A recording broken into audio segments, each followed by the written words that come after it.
BFM Business et Challenge présentent l'entretien HEC. Edwige Chevrillon et Vincent Beaufils. Bonjour à tous, bienvenue dans l'entretien HEC en collaboration avec Challenge, avec HEC bien sûr, et le cabinet de stratégie Bain. On est ensemble pendant 1 heure pour faire passer, vous le savez maintenant, son entretien d'HEC à une personnalité. Aujourd'hui, notre invité, c'est Denis Oliven, patron de presse, patron de médias. Et d'abord, c'est Vincent Beaufils. Bonjour Vincent. Bonjour Edwige. Qui va dresser son portrait. Et voilà. Et donc, bonjour Denis, vous êtes, on pourrait dire, un patron multifonction auprès de Daniel Kretinsky. Daniel Kretinsky qui a beaucoup d'ambition et d'intérêt pour la France. Vous êtes à la fois président d'Editis. Editis, c'est le numéro 2 de l'édition. C'est 5000 volumes publiés chaque année. C'est presque 800 millions de chiffre d'affaires, 2500 salariés. Et Editis a été racheté par Daniel Kretinsky, près de 650 millions, il y a quelques semaines.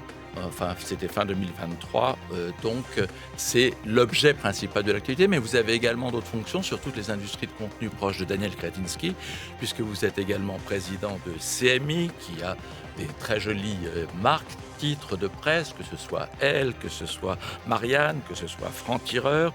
Vous avez été président ou directeur de la publication de Libé, maintenant vous êtes président de la holding, donc qui a Libé. Et puis, vous êtes également un conseiller très proche de Daniel Kretinsky, puisque vous avez été en réflexion sur les dossiers Atos, sur les dossiers Casino. Enfin, donc, une palette d'activités qui vous va très bien. Donc, on a beaucoup de questions. Voilà, exactement. Et on va retrouver cette interview multicanale, à la fois donc dans Challenge, mais également sur les sites de BFM Business et de Challenge.fr, et puis en direct ou en différé, mais en intégrale, sur l'antenne de BFM Business. Et ça sera ce week-end. Denis Oliven, on a vu beaucoup de présidences. En tous les cas, merci d'avoir accepté d'être notre invité. Mode d'emploi rapidement, 4 parties. Partie actu, il y a le brief de Bain, il y a la partie business. Et puis la deuxième grande partie de cet entretien, on ira sur le campus d'HEC. On a posé la question à des jeunes étudiants en disant c'est quoi un livre ? Vous savez, ce truc, cet objet non identifié. Et puis des questions des alumni. Tout de suite, les questions d'actu. L'entretien HEC avec Challenge sur BFM Business. Première question, évidemment. Donc, Vincent l'a dit, vous avez racheté, Daniel Kretinsky, mais comme c'est vous qui présidez Editis, vous avez racheté donc ce deuxième groupe de presse. Opération très compliquée que tout le monde a bien suivie. Dans quel état vous avez trouvé ? Parce que ça a duré très longtemps. Avant, c'était donc le groupe Vivendi qui l'avait, qui a préféré La Mariée la plus belle, qui était le groupe Hachette. Maintenant, vous avez Editis. Le moral est dans les chaussettes ? Non, c'est à la fois un très grand groupe, c'est le deuxième groupe de presse qui a de très d'édition. D'édition, pardon. Lapsus révélateur, Denis Oliven. Oui, j'ai trop de fonctions, je m'en mêle les pinceaux. Non. Très grand groupe d'édition, c'est le deuxième groupe d'édition en France. Il a de très grandes, de très belles, des maisons très instituées. Lafon, Plomb, Nathan, Cherche Midi, et tant d'autres encore. Julliard, La Découverte. 200 éditeurs de talent. Certes, il a eu 5 propriétaires, je crois, en 20 ans. Oui. Donc, et pourtant, il est toujours là, toujours brillant. Donc, il a une structure très solide. Et c'est vrai que quand nous sommes arrivés, il avait été affaibli par une longue attente. L'incertitude sur la cession. Mais malgré ça, l'an dernier, il a eu le prix Médicis Essai avec Madame Murat. Il a eu, par un éditeur associé, le Goncourt. Donc, c'est un groupe brillant et on va essayer de lui faire donner sa substance qui est très grande. Une nouvelle impulsion. Qui était quand même en perte de vitesse, Denis Oliven, parce qu'il a perdu ces dernières années 300 millions de valorisation, en tout cas si j'en crois le prix auquel Vivendi l'a racheté, et puis vous l'a cédé. Comment expliquer en fait cette perte de substance ? Oui, la valorisation, c'est un sujet. Il a probablement raison de l'incertitude dans laquelle il était. Il n'a pas pu donner toute sa mesure qui est grande.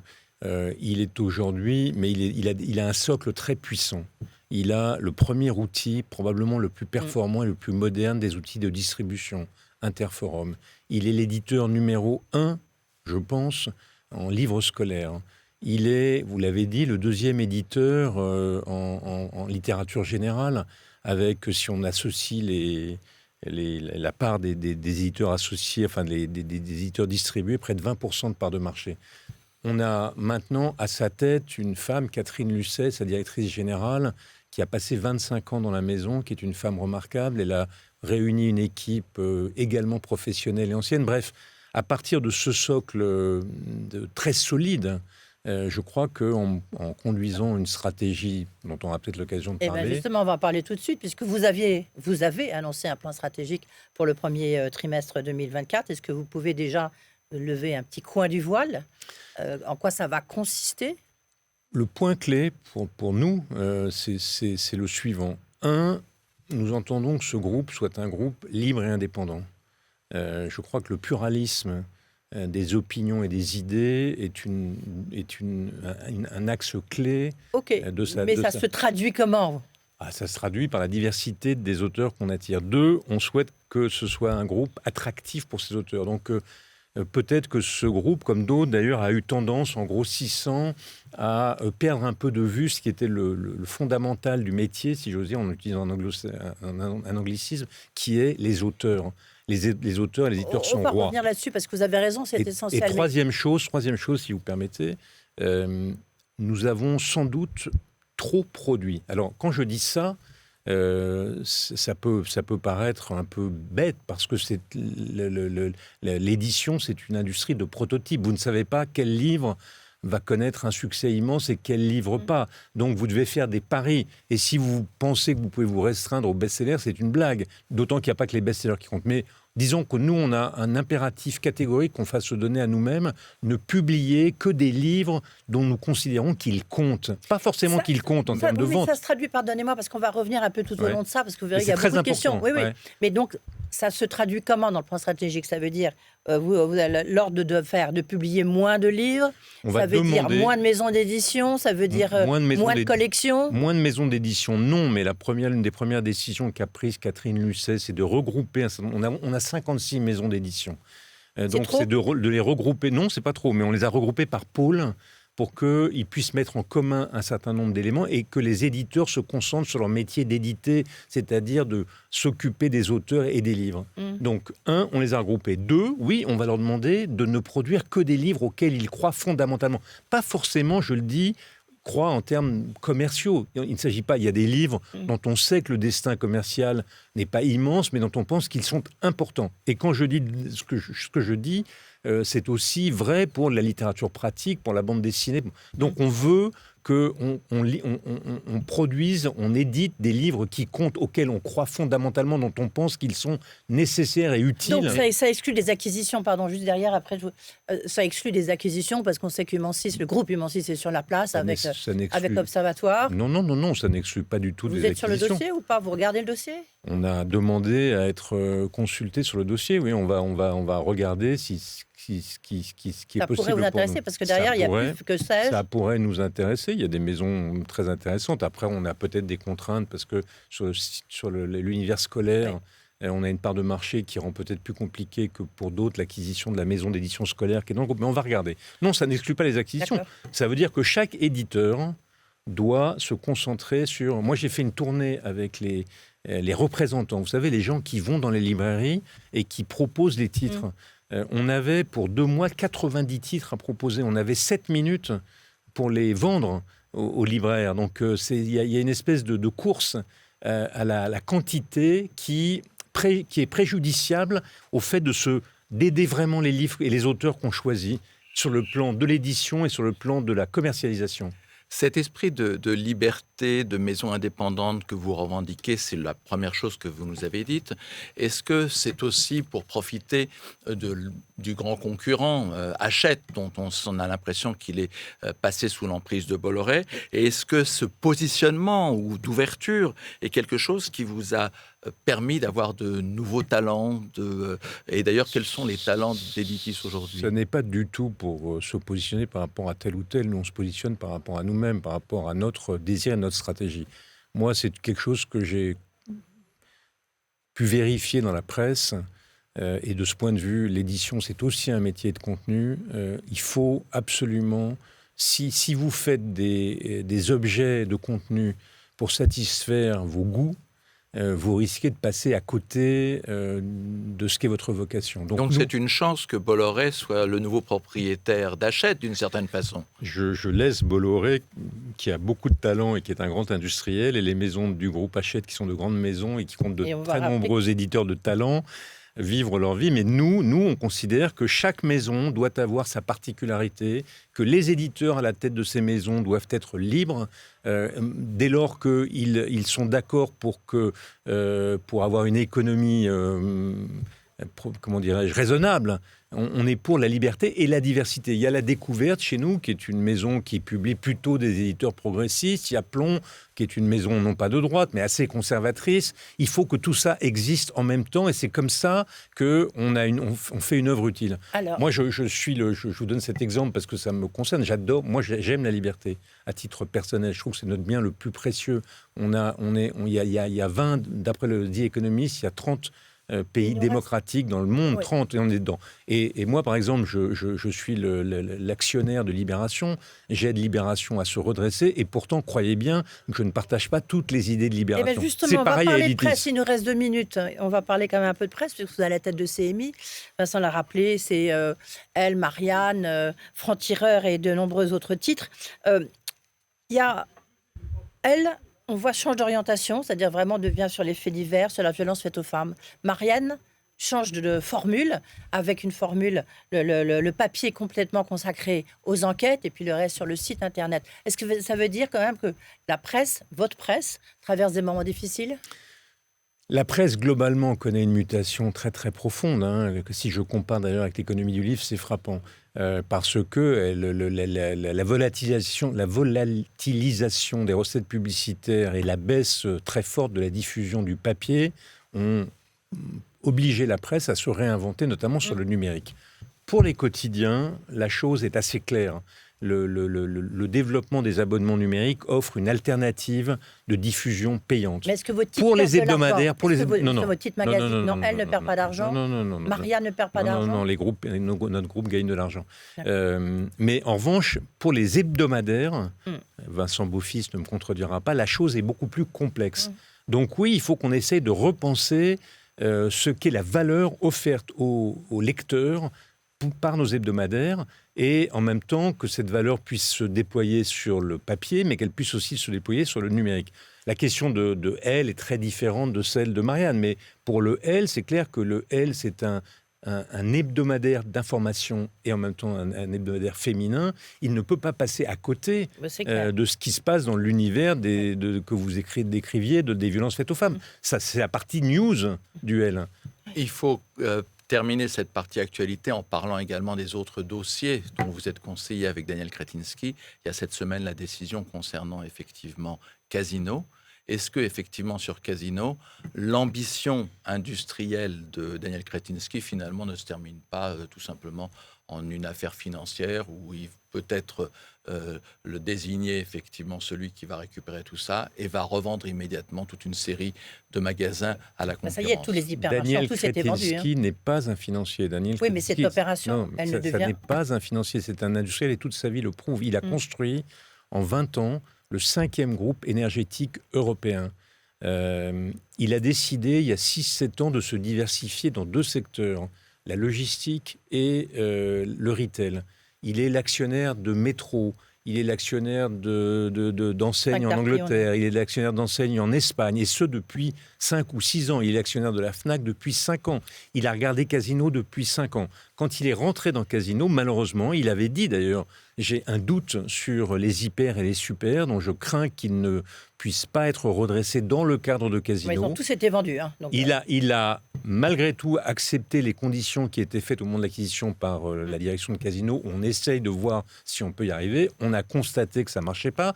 On a vendu ces hyper et ces super. C'est d'ailleurs, je le dis, une opération sur le plan français. On a vendu ces hyper et ces super à des groupes français du retail. Et deuxièmement, sur le plan de l'emploi, qui est le minimum de casse sociale, puisqu'on a vendu... Au niveau du siège de Saint-Étienne. Au niveau du siège de Saint-Étienne. D'ailleurs, la question n'est pas achevée sur le siège de Saint-Étienne, mais quand vous vendez des magasins à une autre enseigne, vous transférez les salariés. Mais il a bien dit qu'il allait développer désormais le groupe Casino à partir de ces enseignes qui sont puissantes, Monoprix, Franprix, Petit Magasin Casino. de Donc maintenant, proximité. il va investir pour développer ces enseignes. D'accord. Un mot rapide sur Atos, où là, on ne va pas refaire toute la genèse de ce dossier. Il a acheté l'éponge un peu ou pas? Il n'a pas acheté Il l'éponge. reste en embuscade. On est venu proposer à Daniel Kretinsky il y a 2 ans, je crois, De prendre une partie. de prendre une partie. C'est pas lui qui avait choisi ça. Ça l'intéressait parce que c'est de la gestion d'infrastructures, chose qu'il connaît très très bien dans l'énergie. Ça ressemble beaucoup à la gestion d'infrastructures. Il a dit OK. Ouais. On lui a proposé de prendre un ticket dans l'autre partie d'Atos, qui était la partie dans laquelle il y a des actifs stratégiques. Il n'était pas très favorable. On lui a dit c'est la condition du deal. Il a dit OK. On lui a dit finalement on aimerait bien que vous sortiez, parce que ça a déclenché une tempête qu'il avait prévue d'ailleurs. Je veux bien que vous sortiez, on veut bien que vous sortiez de la partie stratégique. Il a dit, mais je suis d'autant plus d'accord que je n'étais pas favorable à y rentrer. On est rentré dans une négociation. Si maintenant on lui dit... Et là, on a tout à coup modifié les conditions du deal, mais qui... Donc, déjà, il avait l'impression de faire un deal très difficile. Hein, et donc là donc là, la balle n'est pas dans son camp. Lui, il est toujours preneur de Tech Foundation, de la partie d'infrastructure, à des conditions qui permettent que cette opération soit durable, puisqu'une fois encore, c'est industriel. Mais si on ne veut pas de lui, on ne veut pas de lui. Il n'y a pas de problème. Pour moi, c'est clair. Merci beaucoup. Tout de suite, le brief de Bain. L'entretien HEC avec Challenge sur BFM Business. Et donc, retour donc sur l'entretien de Denis Oliven. Et pour introduire cette deuxième séquence, on a le plaisir de recevoir Laurent Colombani. Vous êtes donc associé de Bain & Compagnie et particulièrement chargé de toute la practice autour des médias. Et effectivement, c'est là-dessus que va apporter votre analyse stratégique, notamment d'Editis. Bonjour Laurent. Tout à fait. Bonjour Edwige Chevrillon. Bonjour Vincent Beaufils et bonjour Denis Oliven. Bonjour Laurent. Alors, votre carrière vous a mené aux commandes de nombre des grands groupes culturels et de médias en France. On peut rappeler Canal+, la Fnac, Lagardère Active et bien d'autres. Et on l'a dit à l'instant, vous êtes aujourd'hui à la tête de CMI en France et conseiller Daniel Kretinsky sur un nombre de ses investissements dans l'Hexagone. Le dernier en date vous a placé à la tête d'Editis, le deuxième éditeur en France. Et avec un programme ambitieux, vous avez parlé déjà liberté, diversité, audace, mais également l'ambition de construire un groupe français conséquent dans les industries des contenus.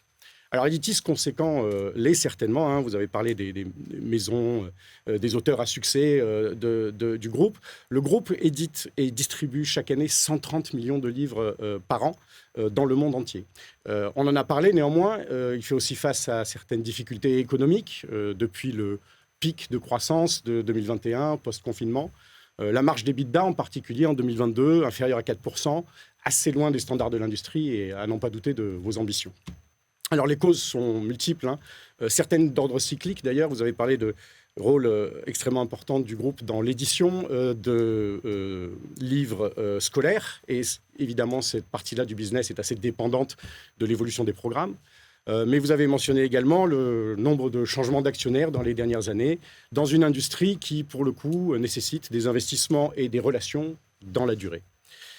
Pourtant, les points d'attraction du secteur de l'édition ne manquent pas. Vous l'avez dit, le livre joue un rôle décisif dans la civilisation et la démocratie. Il est aussi l'un des supports culturels qui s'est le mieux accommodé de la transformation numérique.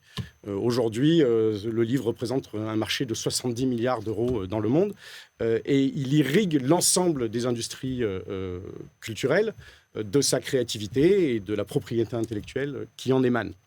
Ce sont donc autant de défis que d'opportunités qui se présentent à vous. J'en mentionnerai 3 principaux pour conclure. Tout d'abord, vous l'avez déjà mentionné, le nerf de la guerre dans l'édition, les auteurs.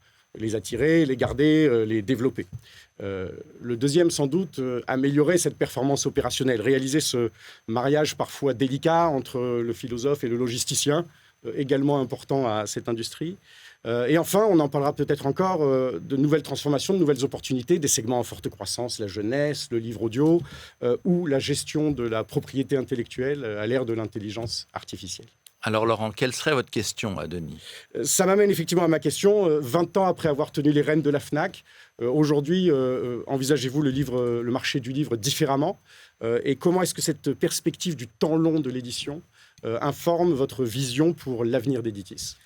Vous avez absolument raison sur le temps long. Vous avez 2 minutes pour répondre. Sur le temps long, si on réfléchit un instant, le livre est le plus vieux produit culturel produit, entre guillemets, sans remonter à Surbanipal. Mais le livre relié, le passage du rouleau, c'est le codex, c'est Moyen-Âge. Gutenberg, 1450, ça fait 600 ans que le livre existe. Il a traversé toute la révolution culturelle, toutes les révolutions technologiques, et il est toujours là. Et si on compare à la musique ou aux journaux, il a résisté incroyablement à la révolution numérique. Pourquoi ? Parce que c'est un objet incroyable, c'est un objet qui correspond à ce qu'est l'humanité d'aujourd'hui. C'est un objet nomade, vous le promenez avec vous. C'est un objet délinéarisé par nature. Vous vous arrêtez et vous lisez quand vous voulez. Et puis c'est un objet individuel. C'est votre objet à vous. Donc je suis très, confiant dans la solidité profonde du socle du livre. On dit, par exemple, qu'il n'y a plus que trois jeunes gens ou jeunes filles sur 4 qui lisent des livres. Mais c'est énorme, 3 sur 4. Donc la solidité du socle du livre est incroyable. Mais c'est vrai, il connaît des révolutions. Et vous l'avez évoqué au passage, il va connaître la révolution de l'intelligence artificielle. Il y a beaucoup de questions, vous verrez, de la part des alumni sur ce point-là. On va y revenir. C'est un point cardinal, parce que d'un côté, il faut qu'on protège les droits d'auteur contre les captations clandestines qui peuvent être faites de leurs œuvres. Mais de l'autre, c'est un continent d'amélioration pour nous. Tout ça devra être encadré, mais la traduction, la promotion des livres, l'analyse des milliers de données qui permettent d'améliorer la logistique, la distribution des livres, qui permettent de personnaliser l'offre de livres. Donc tout ça est une révolution qui est devant nous. Et je disais tout à l'heure qu'on veut faire un groupe libre, indépendant et qui s'intéresse de près aux auteurs, mais on veut aussi mettre l'accent sur l'innovation. Non pas l'innovation contre le livre traditionnel, contre le droit d'auteur, mais au contraire au service de cette stratégie-là. On va y revenir, Denis, dans la partie business, là, maintenant, qui va s'ouvrir. Merci. Merci à vous. Merci, Denis. L'entretien HEC avec Challenge sur BFM Business. Nous voici donc dans la partie de l'entretien consacrée au business. Denis Oliven est donc très centré autour d'Editis. Est-ce qu'Editis doit rester majoritairement, essentiellement une maison française ? À ce stade, c'est comme ça que nous l'envisageons. Au fond, il y a très peu de synergies. Il y a quelques synergies mondiales de droit. Mais après tout, il y a un marché des droits d'auteur. Donc on peut acheter des droits étrangers ou vendre des droits sur le marché mondial. Nous voulons, pour l'instant, nous concentrer sur le redressement, le relèvement, le redéveloppement d'Editis sur son marché national. Pourtant, Hachette, que vous connaissez bien, c'est même pour ça que Vivendi a fait le choix de vendre Editis et de garder Hachette. C'est parce qu'Hachette est international. Oui, mais je veux dire, je sais pas. On peut très bien avoir des stratégies d'éditeurs internationaux. C'est pas la nôtre. Oui. Alors, vous avez dit tout à l'heure, on a parlé d'éducation. L'éducation, effectivement, c'est très important chez Editis, qui est, je crois, quand même le numéro 1 du livre scolaire en France. Est-ce que ça doit rester un des points forts d'Editis ? Et puis, est-ce que du coup, ça peut vous freiner, comme vous le disiez tout à l'heure, pour acheter d'autres maisons de type Humansis ? C'est un point fort. C'est un secteur qui est en mutation, on l'a dit, parce qu'il est très dépendant en France des réformes des programmes scolaires et celles-ci se ralentissent. Et par ailleurs, il est, alors lui, au cœur de la révolution technologique, parce que c'est vrai que le numérique d'abord, l'intelligence artificielle ensuite, modifie assez radicalement les façons d'éduquer. Nous pensons, que ça n'est pas un obstacle, que c'est au contraire un adjuvant à notre développement. Et d'ailleurs, Editis a acheté l'une des premières maisons françaises qui s'intéressait à ces questions, EduClever, et nous allons continuer. Donc, mais oui, nous pensons que l'éducation est un élément clé du groupe Editis. Et vous appelez à une réforme scolaire, c'est ça, une de plus. Alors, l'édition, c'est aussi un marché de talent, vous l'avez dit tout à l'heure. Est-ce qu'effectivement, vous sentez que vous allez en accrocher de nouveau ? Il y a un mercato de l'édition, ça existe. Et puis, vous vous êtes défait aussi de certains talents. Votre première décision a été de vous séparer de Lise Beul, qui avait... célèbre éditrice. Célèbre éditrice qui avait posé beaucoup de problèmes chez Editis. Qu'est-ce que ça veut dire, effectivement, quand on dirige une maison d'édition, de conjuguer à la fois les managers, les auteurs, etc. D'abord, dans le cas de Lise, qui est une femme de grand talent et sympathique, c'est l'éditrice de Zemmour, il paraît que ça va être Philippe celle de Villiers. de Bardella, paraît-il. C'était pas du tout une contestation de son talent. Il nous paraissait que d'une part, que son type d'édition n'était pas complètement conforme à ce qu'est la Maison Plon. C'est une vieille maison institutionnelle française. C'est la maison qui a édité le Général de Gaulle, Claude Lévi-Strauss, Terre humaine. Enfin bon, bref. Et donc on a nommé. Et puis il y avait eu dans sa nomination à Plon toute une série de difficultés, des rapports. Enfin bon, bref. Donc on s'est dit qu'il fallait qu'on tourne la page. On l'a fait d'ailleurs en accord avec elle. Et on a nommé à la tête de Plon Jean-Luc Barré, qui est un biographe célèbre. Il vient d'avoir le prix Renaudot pour sa biographie de De Gaulle. C'est un éditeur qui a une très longue expérience. Il a commencé d'ailleurs chez Plon il y a une trentaine d'années. Il a été producteur à France Culture. Il nous paraissait plus conforme. Il était l'éditeur de C'est pas une le question patron de choix de bouquins. politique, de Pas faire un par choix Lisbonne. politique, c'est un choix d'adéquation. Je pense que les maisons... Vous êtes plutôt un patron de gauche. Pardon ? Vous êtes plutôt un patron de gauche, Denis Oliven. Oui, mais c'est en l'occurrence, moi je suis de gauche, mais ça n'a pas de rapport avec ce que D'accord, je non, fais mais dans je les. pose la question. Je suis un ardent défenseur de la liberté et du pluralisme.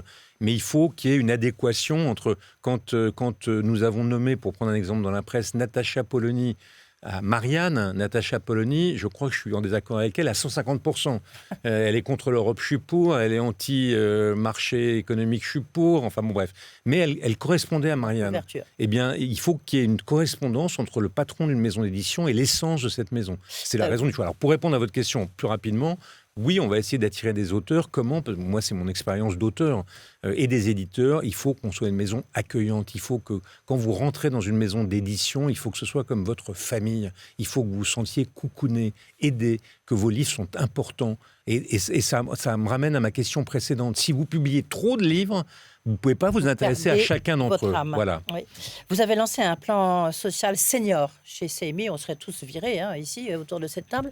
Est-ce que ça veut dire que, vous resserrez les boulons chez CMI? Et est-ce qu'il y aura un plan social de cette manière ou sous une autre forme chez Editis? C'est pas vraiment un plan social chez CMI. Valérie Salomon, qui est la patronne exécutive de CMI, excellente, est en train de transformer l'entreprise. Vous l'avez dit tout à l'heure, la presse magazine notamment est soumise à un choc assez profond de transformation. Elle va faire cette transformation et sans doute elle va repenser son organisation. Donc elle a profité, ou pas profité, mais elle s'est dit que pour accompagner ce mouvement, il fallait qu'elle réfléchisse à une façon, comment dirais-je, douce mais chez ajuster ses Editis, effectifs on n'a pas parlé, et ses compétences. Chez Editis, on n'a pas parlé de la partie rentabilité. Est-ce que c'est un groupe d'édition rentable et est-ce qu'il faut avoir des mesures aussi dures que ce que vous faites chez CMI? D'abord, les mesures de CMI ne sont pas dures du tout. CMI, partout où nous sommes, Non, mais c'est le plan partout où nous social sommes, senior. c'est concerter, négocier. Non, mais est-ce qu'Editis crise. va bien opérationnellement? Editis va bien. Editis a vu sa rentabilité baisser fortement, mais continue d'être rentable. Quelle a été-elle en Nous devons 2023, améliorer. 2023. On ne communique pas les chiffres. Oui, il n'y a plus de chiffres. Non, il n'y en avait pas. Il y en avait pas. Non, il n'y en avait pas non plus. Ouais. Elle continue d'être rentable. Elle peut l'être davantage. Elle peut l'être davantage de deux manières. Sans doute par une simplification de son organisation et d'autre part par une plus grande efficacité de son développement en chiffre d'affaires. Donc il faut que, quand je vous dis on produit moins par exemple, ça fait partie de ces mesures. Idem sur la distribution, il faut qu'on soit regardant sur la manière dont on accueille des maisons d'édition à distribuer pour que les marges que ces maisons nous apportent soient nécessaires. Mais vous voyez, c'est pas du tout la restructuration violente, c'est pas Mais il y aura restructuration quand même. Non, il n'y a pas de restructuration. Ok, non, Il y a une transformation de l'entreprise. Denis, pour qu'elle soit plus dans une efficace. vie antérieure, vous aviez été patron de la FNAC. Il se trouve que Daniel Kretinsky a 25% de la FNAC. Est-ce que c'est un atout ou une forme de handicap parce qu'on vous regarde précisément sur la politique de mise en avant de la FNAC? Ça nous crée des devoirs qui est un mur de Chine absolu entre ce qui se passe à la FNAC et ce qui se passe à Editis. Si d'aventure Daniel devait augmenter sa participation dans le capital de la FNAC, il faudrait que nous garantissions ce qui va se faire naturellement, parce que j'ai été le patron de la FNAC, vous n'avez aucun intérêt quand vous êtes le patron de la FNAC à soutenir de manière privilégiée un éditeur qui ne pèse que 18 ou 19% de votre marché. Et inversement, Editis La FNAC n'est qu'un de ses distributeurs. Donc, naturellement, il n'y a pas de danger, mais il faut qu'on s'en assure. Par exemple, il n'y aura pas d'administrateur commun entre Editis et la FNAC. Il y aura sur la mise en avant, sur les événements de la FNAC, une garantie donnée aux éditeurs. Et c'est la condition sine qua non du rachat, justement, d'Editis. Bien sûr. On arrive au terme de cette première partie, Denis Oliven. Maintenant, on va aller sur le campus. Encore beaucoup de questions, justement sur la lecture, nombre de livres, le rôle de l'intelligence artificielle et après les questions des alumni. À tout de suite. L'entretien HEC avec Challenge sur BFM Business. BFM Business et Challenge présentent l'entretien HEC. Edwige Chevrillon et Vincent Beaufils. Et retour donc avec Denis Oliven, dont c'est l'entretien. Et pour cette deuxième demi-heure, Denis, nous allons nous transporter d'abord sur le campus, où on va demander effectivement aux étudiants ce que c'est pour eux qu'un livre dans cette période tellement digitale. Et des propos étudiants qui sont recueillis par Estelle Plaguet, Alain Charder et Marie Bourrached. Et puis des questions qui vont être posées également depuis le campus. Qu'avez-vous sur votre table de chevet ? J'ai 2 livres. Quelques livres. J'ai 2 livres, c'est parce que je participe à un concours de lecture. Moi, c'est une biographie de Marguerite Duras. Et dans un autre style, moi, c'est des ouvrages de jeux de rôle. Un livre sur la RSE, parce que je vais bientôt passer les entretiens de cabinet de conseil. Oh là Je suis un très mauvais lecteur. De manière générale, j'essaye de me tenir le plus éloigné possible des livres. On apprécie votre franchise. Est-ce que pour vous, c'est important de continuer à miser sur le papier ? Un livre, c'est avant tout un objet. Et tout à l'heure, on parlait des tables de nuit. Et en fait, c'est un objet qu'on aime bien avoir sur une table basse, dans nos bibliothèques. C'est un objet de décoration autant que de culture. Donc pour moi, oui, carrément. Je pense que le format papier aura une certaine viabilité, une certaine sûreté qui aura vraiment un intérêt, une plus-value par rapport au format virtuel qui pourra être par exemple fraudé ou qui pourra être modifié à guise. J'arrive pas à lire sur des tablettes. Le chiffre d'affaires d'Editis, le groupe dont il est question, est en baisse. Est-ce que vous auriez une idée pour redynamiser ce secteur-là ? La jeunesse est beaucoup tournée vers le manga, vers les bandes dessinées. Vous commencez à lire un livre sur Internet et vous continuez et vous dites la suite uniquement disponible en librairie, par exemple, ça pourrait être ultra pertinent de façon à rediriger les gens vers les librairies. Il y a une technologie, selon vous, qui va venir bouleverser ce secteur dans les prochaines années ? Non, je pense pas, parce qu'il y a déjà eu beaucoup de choses. On a vu le Kindle qui remplace pas le papier. Je pense que ça risque d'être l'intelligence artificielle à partir du moment où on peut demander à ChatGPT de nous écrire une histoire et qu'il le fait plutôt bien. On nous en parle ensuite. On étudie ça en cours. À l'édition, ça va stagner. Il n'y a pas vraiment de risque lié à l'intelligence artificielle puisqu'il faudra toujours des auteurs. Il y a pas mal d'applications qui se développent pour tout ce qui est gestion des droits d'auteur et sur tout ce qui est paralittéraire. Je cherchais à acheter un livre et la plateforme m'a proposé d'acheter un résumé de ce livre.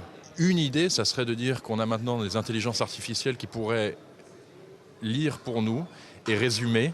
Comment le monde de l'édition peut participer à la transition écologique ? Sur plein de livres, on voit que c'est du papier recyclable, que ça a été fait dans de bonnes façons, de façon sustainable. Aussi tout ce qui est initiative de partage, circularité, tout ce qui est les boîtes à livres. Par exemple, Guillaume Pitron, Les métaux rares ou L'enfer numérique, ce genre de livre un peu révélation choc. Je pense que ça a pas mal aidé le contexte du changement climatique et je pense que c'est en général ce qu'il faut, c'est arriver à raise awareness, comme on dit à HEC, quoi. Notre invité Denis Oliven, auparavant a été DG de Canal+, DRH d'Air France, président de Numéricable, PDG de la FNAC et du Nouvel Obs d'Europe 1, de la Gardère Active, enfin vous me suivez. Est-ce que dans son profil, selon vous, il y a un point commun à toutes ces expériences ou une qualité qui est nécessaire pour avoir occupé tous ces postes ? Donc c'est peut-être justement le fait d'avoir une diversité d'expériences dans plein d'industries différentes qui pourrait permettre à l'industrie du livre de se renouveler ou en tout cas de continuer à cibler les bons clients. Bonjour, on est étudiante en médias récréation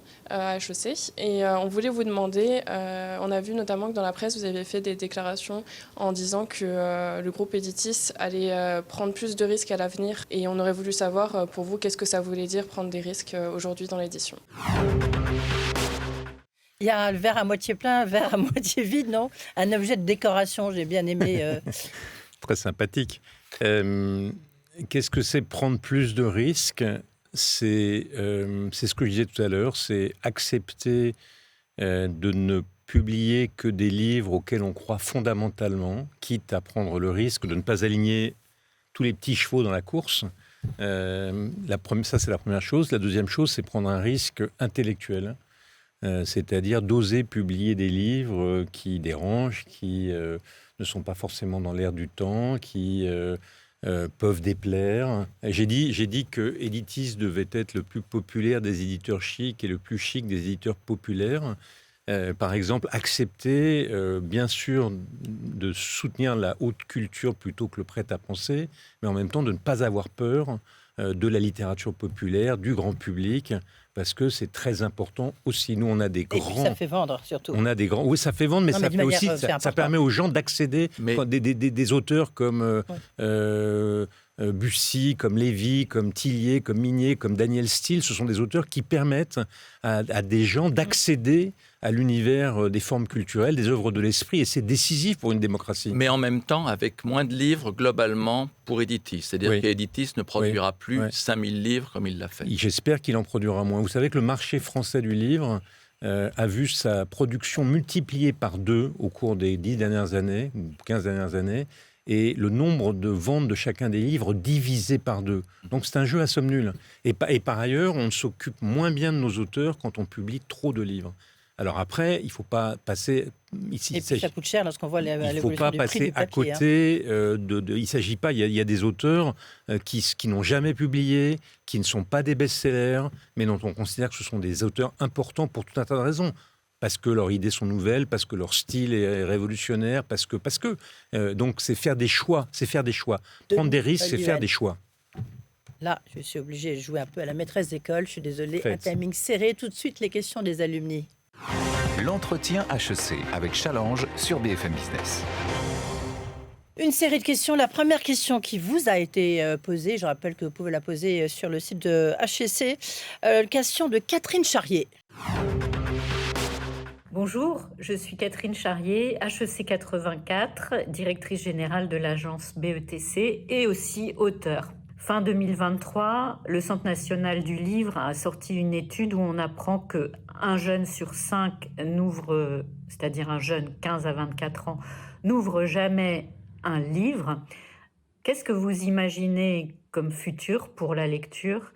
Quelles sont les voies par lesquelles on pourrait continuer à lire, parce qu'on sait quand même que la lecture enrichit l'être humain et son intelligence. Peu répondu, mais... Oui, mais quand même, ça veut dire que 80% des jeunes lisent. C'est quand même énorme, compte tenu de l'attraction vers leur attention que leur offre le monde moderne. Ils lisent des mangas. Donc, qu'est-ce qu'il faut faire ? Il faut, je le disais tout à l'heure, publier des livres. Là, on publie par exemple Dicker, qui est un auteur à immense succès. C'est un auteur qui est capable d'attirer des jeunes gens vers la lecture parce qu'il a à la fois une intrigue et une écriture qui est accessible et forte. Voilà, il faut qu'on publie des livres qui attirent. Il faut que par ailleurs on utilise tous les outils du monde numérique au service de la promotion des livres. La vidéo, les réseaux sociaux, TikTok. Là, c'est vrai que l'édition doit progresser par rapport à la façon dont elle donnait accès, dont elle communiquait autour des livres. Il faut qu'on utilise tous les outils de la technologie moderne et tous les réseaux chez lesquels où sont les jeunes. Vous avez vu le phénomène des influenceurs. Il y a sur TikTok des influenceurs et des influenceuses dont le seul objet est de parler des livres. Donc voilà, ça, il faut qu'on utilise ça. Et d'ailleurs, ça fait partie des... Editis le fait bien, on doit le faire mieux encore. Denis Oliven, deuxième question qui vous est posée par Julie Girard. Et on va même rajouter derrière la question de Philippe Colombet, parce que vous verrez, elles tournent toutes les deux autour de l'intelligence artificielle. Bonjour, Julie Girard, HEC 2011. Je suis doctorante en philosophie et écrivaine. Mes 2 premiers romans ont été publiés aux éditions Gallimard. Je vis aux États-Unis. Je suis actuellement à Londres pour présenter mon 2e roman, Les larmes de Narcisse. Et alors j'ai une question pour vous. Aujourd'hui, la littérature est devenue un pourvoyeur de contenu pour les plateformes de streaming, notamment américaines. Je pense en particulier à Netflix. J'aimerais savoir comment vous vous positionnez sur ce sujet et comment vous voyez l'avenir de votre groupe sur cette question. Bonjour, je suis Philippe Colombet, HEC 1989, ex-directeur du journal La Croix. Voici ma question pour Denis Oliven. Faisons l'hypothèse que dans les années à venir se développe un goût avéré et significatif de certains publics, jeunes on pense, pour une littérature ou une bande dessinée créée ouvertement à partir de l'intelligence artificielle. Comment est-ce qu'un groupe comme Editis, un groupe de premier plan, peut se positionner par rapport à cette demande et ce phénomène? Merci de votre réponse. La première question porte plutôt, d'ailleurs je regrette que Julie Girard soit chez Gallimard. Gallimard, excellente maison au demeurant, et pas chez nous. Mais elle parle plutôt de la vente des droits audiovisuels. C'est très important, en effet. C'est une seconde vie pour les ouvrages. Et nous avons à Editis un département qui s'occupe de ça. On organise des forums, des rencontres. Donc c'est un axe clé. Le développement des plateformes de séries, notamment, offre aux droits d'auteur, à la propriété intellectuelle, une vie nouvelle, comme le cinéma traditionnellement l'a fait. La deuxième question, c'est l'intelligence artificielle. C'est immense ce qui va se produire pour l'édition. On en a déjà dit un mot. Mais moi, je ne crois pas, je peux me tromper, je ne crois pas que l'intelligence artificielle va se substituer au livre. Pour moi, IA, c'est bien sûr intelligence artificielle, mais c'est aussi indispensable auteur. Indispensable auteur. Il y a une sensibilité qui, pour l'instant, est, je crois qu'à horizon humain, on ne verra pas que cela change. Il y a une sensibilité, une subtilité, une délicatesse qui n'appartient qu'aux êtres humains et pas encore aux machines, aussi éduquées soient-elles. Donc, il y aura sans doute des livres publiés automatiquement par l'IA, c'est possible. Je ne crois pas qu'ils se substitueront aux livres écrits par les auteurs. Alors, nous enchaînons avec une quatrième question de Laura Sinoni. Bonjour Monsieur Oliven, je suis Laura Siboni, HEC Mac 2017 et aujourd'hui auteure de Fantasia et enseignante à HEC en intelligence artificielle. Donc naturellement, ma question est, quelle est la place de l'intelligence artificielle dans la nouvelle stratégie du groupe Editis ? Voilà, c'était ça la deuxième question. Ouais, on continue. Oui, oui, la place, nous, on a deux terrains. On a un terrain qui est défendre le droit d'auteur contre les atteintes que l'IA pourrait lui porter, mais on a un autre terrain qui est utiliser à fond l'intelligence artificielle pour faire, disons, de l'édition augmentée. Il ne s'agit pas de se substituer aux auteurs, de se substituer aux traducteurs, de se substituer aux managers de la logistique. Exemple, la traduction. Ouais. Il est clair que l'intelligence artificielle va changer. Je ne parle pas évidemment de la traduction des grands auteurs étrangers. Je parle de la traduction des livres pratiques, je parle de la traduction des encyclopédies. Et je ne dis pas qu'il faut chasser les traducteurs, il faudra toujours qu'il y ait une vérification. Mais il y a sans doute sur ce terrain des progrès. Prenez un autre exemple, ce qu'on appelle le text-to-speech, la transformation d'un texte en un texte audio. On sait aujourd'hui faire ça par l'intelligence artificielle, on peut émuler, comme on dit, imiter des voix. Alors là encore, il ne s'agit pas de chasser les auteurs, les acteurs et tous ceux qui travaillent autour de cette question-là. Mais sans doute, on va améliorer, augmenter leur efficacité tout en protégeant leur rôle dans cette action. Donc voilà deux exemples. Mais donc c'est fantastique ce qui va se passer avec l'intelligence. Et je dis au passage à Vincent Beaufils, c'est vrai de l'édition, c'est vrai de la presse. Ça va changer assez radicalement. Et on a deux façons de prendre ce sujet. Ou bien on campe sur ses pattes arrière et on dit va des rétro Satanas, ou bien on se dit je discipline, j'acclimate ces technologies à un métier dans le respect de ces règles fondamentales. Mais ça touche aussi beaucoup tous les médias audiovisuels, que ce soit ici à BFM, le site de BFM, ça change tout. Ça a un impact qui est énorme. À mon avis, on ne le mesure pas encore. Cinquième question, Denis, de Guillaume Frécot. Bonjour, Guillaume Frécot, HEC 2019. Je suis le co-auteur d'un manuel destiné aux élèves de prépa littéraire et également cofondateur de Capture, plateforme de mise en relation dans l'immobilier. Ça fait une dizaine d'années que je suis des élèves et des étudiants, mais que je vois leur manière d'apprendre évoluer. Je vois notamment qu'ils utilisent de plus en plus des contenus en ligne, et notamment des vidéos, et encore plus précisément des vidéos d'apprentissage entre pairs. Je les vois aussi de plus en plus utiliser des intelligences artificielles, et pour ne pas la nommer, ChatGPT dans leurs apprentissages. Quel impact vous voyez concernant l'édition dans l'éducation, et comment est-ce que vous prenez en compte l'évolution de ces apprentissages ? Impact énorme, mais une fois encore, apprendre, ça n'est pas simplement ingurgiter des connaissances. Apprendre, c'est concevoir des concepts, c'est déterminer, c'est maîtriser des méthodes, des processus. Et ça ne se fait pas ça ne peut pas se faire sans la présence de l'enseignant ou de l'équivalent de l'enseignant dans la construction des manuels et des méthodes d'apprentissage. Donc je crois que les deux vont se conjuguer. On voit que l'intelligence artificielle va permettre principalement une chose, de mieux tracer, entre guillemets, la performance de l'élève. Et donc de mieux adapter les contenus à sa demande, à ses contraintes, à ses talents. Et ça, c'est un progrès énorme d'individualisation de l'apprentissage.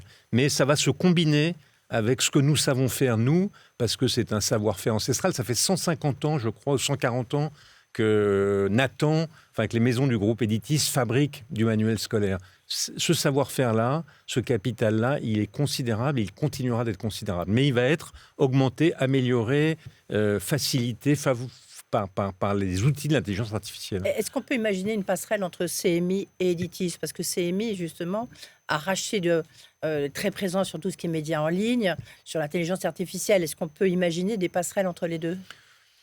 Moi, je ne suis pas un grand par expérience. Non, mais je crois que les synergies entre la presse et l'édition, moyen. En revanche, ce qu'on va très certainement faire, c'est mettre en commun parce que qu'est-ce qui est très rare et précieux dans l'intelligence artificielle? C'est les cerveaux, c'est les chercheurs, c'est les développeurs, c'est les jeunes gens de Polytechnique et d'ailleurs de Centrale ou de Normal Sup qu'on va chercher pour faire ça. Donc, ce qu'on peut mettre en commun, c'est ça, c'est des ressources de développement au service de nos différentes entités. Allez, Denis, avant quelques questions personnelles d'Edwige et de moi, on a une dernière question d'un alumni, Jérôme Wagner. Bonjour Denis, Jérôme Wagner, président de Mage Media, HEC 85 et président également du club Média et Entertainment d'HEC Alumni. Alors la question que j'ai à vous poser est très simple. Vous avez touché à la presse avec CMI, avec le Nouvel Obs, avec Libé, vous avez touché à la radio en tant que président d'Europe 1, à la télévision en tant que président de Canal+, aujourd'hui au livre avec Editis, donc à tous les produits culturels. Et donc, qu'est-ce qui vous motive encore là? Qu'est-ce qui fait courir Denis Oliven? L'inépuisable plaisir et sentiment d'utilité sociale qu'on a quand on travaille dans des secteurs d'œuvre de l'esprit. Quand vous êtes dans la presse, en tout cas la presse dans laquelle j'ai travaillé moi, quand vous êtes dans l'édition, celle dans laquelle je travaille, vous avez l'impression de contribuer d'une manière ou d'une autre à l'élévation du débat public, au divertissement, à l'instruction, à la vie démocratique. Et donc, c'est quand même pas détestable dans l'existence d'avoir le sentiment de faire œuvre utile. Je me sens moins utile que mon frère qui est médecin, par exemple, parce que lui, il sauve des vies, mais je me sens quand même utile en participant à l'édification des consciences, pour utiliser une formule un peu ancienne. On arrive au terme de cet entretien HEC, Denis Oliven. Maintenant, c'est les conclusions, mélange de questions qu'on n'a pas pu vous poser avant et de questions un peu plus personnelles. L'entretien HEC avec Challenge sur BFM Business.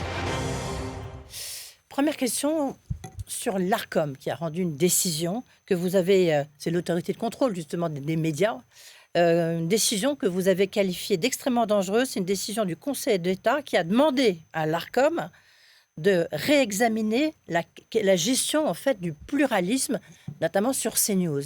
Vous avez fait un tweet qui a été repris d'une manière spectaculaire sur X.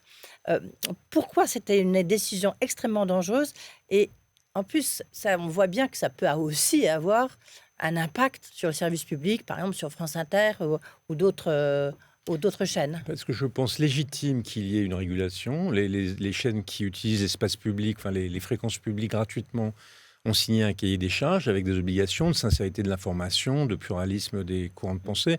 Il est légitime qu'on s'intéresse au fait de savoir si elles respectent ces obligations, mais certainement pas légitime, comme la décision pouvait le laisser penser, qu'une autorité administrative rentre dans le sein de la construction des programmes et des rédactions, flique les invités et les animateurs. Enfin, c'est un système qui me paraît totalement aberrant. Et puis, sous quels critères?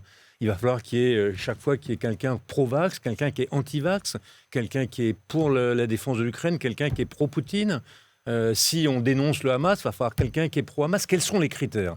Donc je trouve que c'était flou et dangereux. Je pense, parce que j'ai confiance dans les autorités indépendantes de mon pays, je pense qu'ils vont trouver une mécanique un peu à la façon des Anglais, de traiter ça de manière beaucoup plus respectueuse. Et par ailleurs, je vais vous dire quelque chose qui va peut-être vous choquer, je suis de gauche. C'est pas ça qui va vous choquer. Je suis de gauche. Je combats les idées véhiculées globalement par CNews. Mais je crois que l'existence dans le paysage médiatique français d'une chaîne de coloration plutôt de droite est une avancée du pluralisme. On a un service public qui est de gauche. Moi, j'en suis ravi, je l'écoute avec attention. Et ça serait une hypocrisie de ne pas le dire. Et c'est très bien. Pourquoi est-ce qu'il n'y aurait pas des chaînes dont la coloration serait de droite dès lors qu'elles respectent la sincérité de l'information et un certain degré de pluralisme? Et on est sur BFM ici, BFM Business, dans le groupe BFM. Bah voilà, donc il y a dans le paysage audiovisuel français 4 chaînes d'information. La première, c'est vous, BFM. Voilà, le pluralisme est là et chacun trouve son goût. Denis, je voulais revenir sur ce que vous aviez évoqué tout à l'heure, ce sentiment de faire œuvre utile qui est effectivement un peu l'âme de notre métier, mais parfois il va très loin, puisqu'on apprenait dans le dernier portrait qui a été fait dans Challenge que vous aviez fait, après le funeste 7 octobre, un voyage en Israël. Pourquoi? Pour rapprocher les points de vue. Pourquoi était-ce si important pour vous? Vous voyez bien l'importance que ça prend pour nous. Vous voyez l'importance que ce sujet... Il y a eu 150 000 morts ou 200 000 morts dans la guerre du Yémen. Il y en a eu 200 000 dans la guerre de Syrie. Il y en a je ne sais combien au sud du Soudan. Et pourtant, ça ne mobilise pas notre attention. Donc il y a un point de cristallisation pour des raisons qui seraient trop longues d'évoquer ici. Et moi, je ne désespère pas d'une paix possible entre les Israéliens et les Palestiniens. Donc j'ai été invité à venir avec des journalistes d'ailleurs, et j'ai été rencontrer des Palestiniens, des Israéliens, et je suis sorti de là d'ailleurs plutôt optimiste, contrairement à la situation tragique qui est celle d'aujourd'hui, qui est vraiment très difficile à supporter. Mais j'ai d'ailleurs écrit un papier dans Marianne, chose qui est rare, pour raconter un peu ce qui s'est passé. Je crois que par les ironies tragiques de l'histoire, de cette situation atroce, les crimes épouvantables du 7 octobre, les bombardements dramatiques de Gaza, peut-être la possibilité de 2 États et d'une paix au Proche-Orient. Il nous reste moins d'1 minute. Est-ce que, on parlait de télévision juste avant, est-ce que ça peut être une prochaine diversification de Daniel Kretinsky? Vous poussez, on sait qu'il est actionnaire de TF1. Qu'il était très intéressé par M6. Il a dit qu'il était actionnaire de TF1, mais de manière spéculative, enfin pas spéculative, mais comme vous avez dit mais comme petit actionnaire. Mais en revanche, oui, si l'occasion se présente, la stratégie en matière de contenu de Daniel Kretinsky en France, c'est assez simple, c'est de faire un groupe média, un groupe de contenu dans lequel il y ait de l'édition, de la presse et, si la possibilité s'offre, de la télévision et de la radio. Encore faut-il que cette possibilité s'offre. C'est un modèle qui est assez classique, c'est celui de Jean-Luc Lagardère, c'est celui de Bertelsmann, enfin rien de très nouveau sous le soleil, mais c'est ça qui est son objectif. Alors vous êtes passionné, on l'a vu sur des tas de sujets, vous avez dès votre plus jeune âge adoré les livres. Est-ce qu'à certains moments il n'y a pas un risque à mélanger passion et gestion? Grand risque et auquel je ne céderai pas.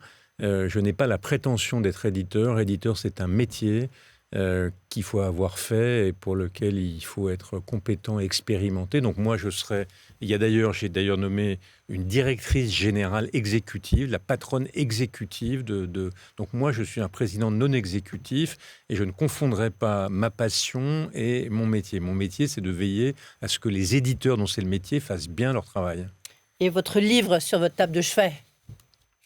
En ce moment, mon livre, je viens de découvrir, je suis ridicule, je viens de découvrir l'œuvre de Vargas Llosa et je crois que je vais tout lire tellement c'est un auteur fascinant. Voilà, j'ai lu 2 livres. C'est bon pour la santé. Pardon. Bon. Oui, absolument. C'est Merci bon pour beaucoup. La santé mentale. Merci Denis Oliven. Merci Denis. L'entretien HEC avec Challenge sur BFM Business.